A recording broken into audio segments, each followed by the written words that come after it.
Fun Friday, everybody. So, what we're going to start doing every Friday is I'm going to read you just the first chapter of a book that you can find either on Epic Books or Mayan or Books or something like that, a free website that you can go to easily and read the book. Once we get AR started, you can also take an AR quiz on these books. So, what we're going to do is I'm going to read you the first chapter of this book. This one's called Museum Mysteries, The Case of the Portrait Vandal. So after I read you the first chapter, you get to decide if you want to read it or not.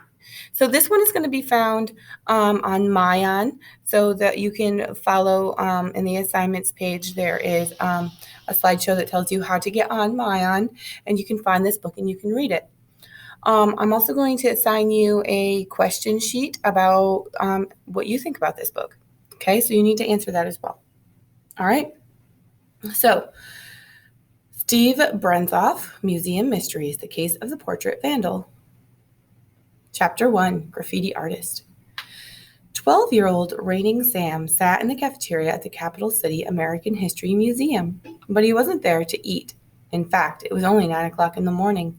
The museum had just opened for the day, and the cafeteria wouldn't start serving lunch until 11.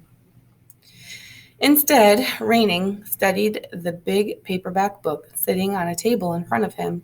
The words American history and crossword puzzles were scrawled across the cover. The book had been a gift from the boy sitting next to him, Raining's 10-year-old friend, Wilson Kipper. Cool, huh? Wilson said, pulling his chair a little closer. My mom got me the same book, but mine is about dinosaurs and pterosaurs and ichthyosaurus instead of American history. Of course it is, Raining replied with a grin. Wilson and his mom were both a little obsessed with dinosaurs and other giant reptiles that lived at the same time. It made sense given that Wilson's mom, Dr. Kipper, worked at the Capital City Natural History Museum. So, do you like it? Wilson asked. We saw it and figured American history would be perfect for you.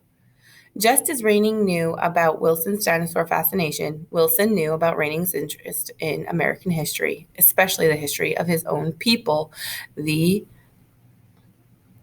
Abijah. Ojibwe. Ojibwe. So that's something that you can do if you get stuck.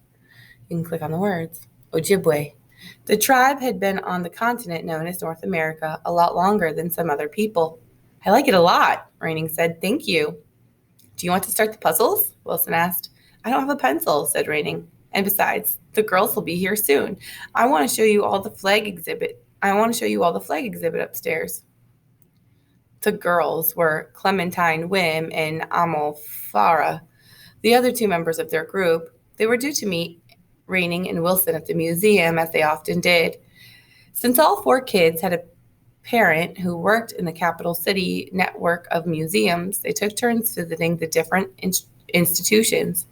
Raining's father was head of educational programs at the American History Museum, which was where they decided to meet today. Okay, said Wilson. He hopped down from his chair and headed for the door. Where are you going? Raining asked, turning in his seat. They're not here yet.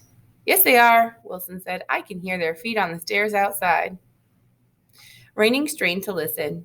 He could hear something, probably footsteps, but how could Wilson know who they belonged to? But sure enough, the cafeteria door swung open a moment later, and Amal and Clementine walked in. How'd you do that? Raining said. Wilson shrugged. I can just tell from the way they walk, I guess. Amazing, said Raining, standing from his spot on the table. And people think we're supposed to be the trackers. It bugged Raining that people he met still assumed certain things about North America's indigenous people. Hey guys, Amal said. Hey guys, Amal said as she walked over. What's the plan for today? I want to get to the flag room first thing, Raining said. Works for me, Clementine agreed easily. Lead the way. So Raining, Amal said, putting an arm around his shoulders as they walked. Amal was a year younger than Raining, but several inches taller, almost as tall as a 13-year-old Clementine. Tell me about the flag room. Well, Raining said, it's new. It opened last week. My father wanted to add a flag display, mostly for the field trips he brings through. Lots of the younger classes do a unit on the history of the flag. Makes sense, Amal said. And it's got every flag in the country has ever used? Clementine asked. Like with different numbers and stars and all that? Oh, it has way more than that, Raining said. He climbed the big marble staircase to the second floor where the new flag room was. Did you know that the first flag of our country used, didn't have any stars at all? Raining didn't need to go on because just then they reached the new flag room. The high walls were lined with flags displayed behind protective glass. Each one had its own spotlight and a placard describing the flag and telling what years it had been used. But Raining was right. The flag room had way more than just the old stars and stripes on display.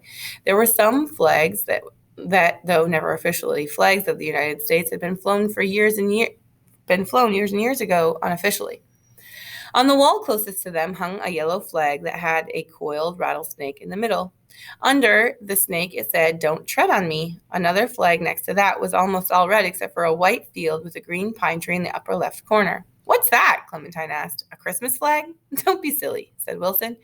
He walked over to it and read the description on the placard. It says, "It's the Continental Flag of 1775. It was flown by American forces at the Battle of Bunker Hill. It's based on the national flag of New England."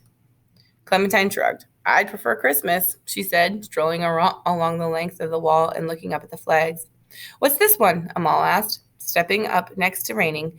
Together they glanced up at a familiar flag. It looked like the current United States flag, but instead of 50 stars on a blue field, it had a circle of stars. "That's the original Betsy Ross flag," Raining said. "Each star represents one of the original 13 English colonies."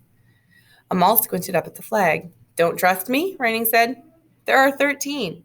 "I'm not counting," she replied, standing on her tiptoes to get a closer look at the circle of stars. "I'm wondering why there's a silky-looking smiley face drawn in the black marker in the middle of the circle." "There's what?" Raining said. He squinted up at the flag, too. There was something there, but it was hard to tell what it was under the glare of the spotlight. "I can't quite make it out." Raining hurried over to the entrance to the flag room and looked out. Luckily, one of the museum security guards was walking by just then. "Eddie," Raining called to the guard, "is there a ladder I can use?" Eddie stopped and scratched his head. "A ladder?" he said. He took a step into the flag room. "Why do you want a ladder?" All the guards knew Raining, of course, because his father's position at the museum. At the head of educational programs, he did a lot of working on new exhibits for the museum, and Raining was around a lot. In fact, so were his three best friends. "Amal spotted something on the Betsy Ross flag," Raining said, walking back to it and pointing up. "I want a closer look." Said Eddie. He opened an unmarked door in the flag room and pulled out a short ladder, more like an overgrown step stool, really, and climbed up. Raining and his friends stood around the ladder and watched the guard. "I see what you're talking about," Eddie said. He licked his finger and rubbed at the markings. "It won't come off. We'll need some strong glass cleaner." "Then it's not on the flag?" Raining said. "Just the frame?" "Yep," said Eddie. He climbed back down the ladder and grabbed his walkie-talkie from the belt. "You there, Mac? Send someone from maintenance up to the flag room, will you? I've got some graffiti on one of the frames." The security guard replaced his walkie-talkie and turned back to Raining and his friends. "Such a shame," he said. "Who would do something so juvenile?" "I guess someone who doesn't like the museum," Wilson said. "Or someone who doesn't like that flag," Clementine suggested. "Oh, look, there's the smiley face."